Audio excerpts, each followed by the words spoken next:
Friends, ఇప్పుడే అందిన తాజా వార్త.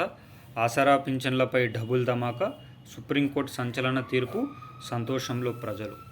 రెండు తెలుగు రాష్ట్రాల్లో ఉన్నటువంటి ఉచిత పథకాల కోసం వేచి చూస్తున్న ప్రజలందరికీ, రాష్ట్రంలో ఉన్న ప్రజలందరికీ ఇది శుభవార్తగాని చెప్పుకోవచ్చు.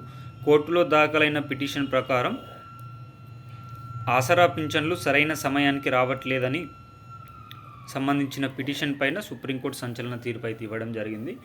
ఉచితాలు ఏ ప్రభుత్వం అయితే ప్రకటించాయో సమయానుసారంగా, నిర్దిష్టానుసారంగా ప్రతి ఒక్కరికి కూడా ఈ పథకాలకు సంబంధించిన డబ్బులు ఎలాంటి ఇబ్బందులు లేకుండా అందించాలని ఆదేశాలు అయితే జారీ చేయడం జరిగింది.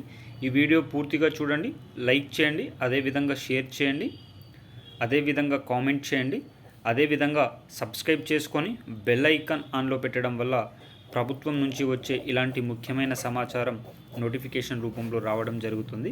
ఇది ఇలా ఉండగా తెలంగాణ రాష్ట్రంలో జనవరి నెల ఆసరా పెన్షన్లకు ముహూర్తం ఫిక్స్ అయిందని చెప్పుకోవచ్చు.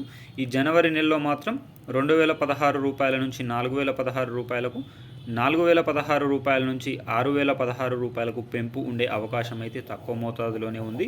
ఈ జనవరి నెలలో మాత్రం పాత ఆసరా పింఛన్ల పంపిణీ కార్యక్రమం చేయడం జరుగుతుంది. ఫిబ్రవరి నెలలో మాత్రం పెరిగిన ఆసరా పింఛన్ల పంపిణీ కార్యక్రమం ఉండబోయే సమాచారం అయితే ఉంది. అయితే ఈ నెలలోనే అర్హులకు సంబంధించిన లిస్టులను ప్రభుత్వం విడుదల చేయనున్నట్లు సమాచారం.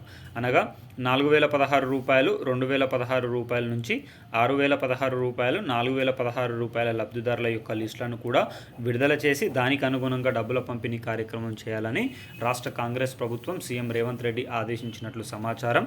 ఆసరా పింఛన్ల పెంపు ద్వారా 22,000 కోట్ల అదనపు భారం ప్రభుత్వం పైన పడుతున్నట్లు సమాచారం అయితే తెలుస్తుంది. వీడియో నచ్చితే సబ్స్క్రైబ్ చేయండి.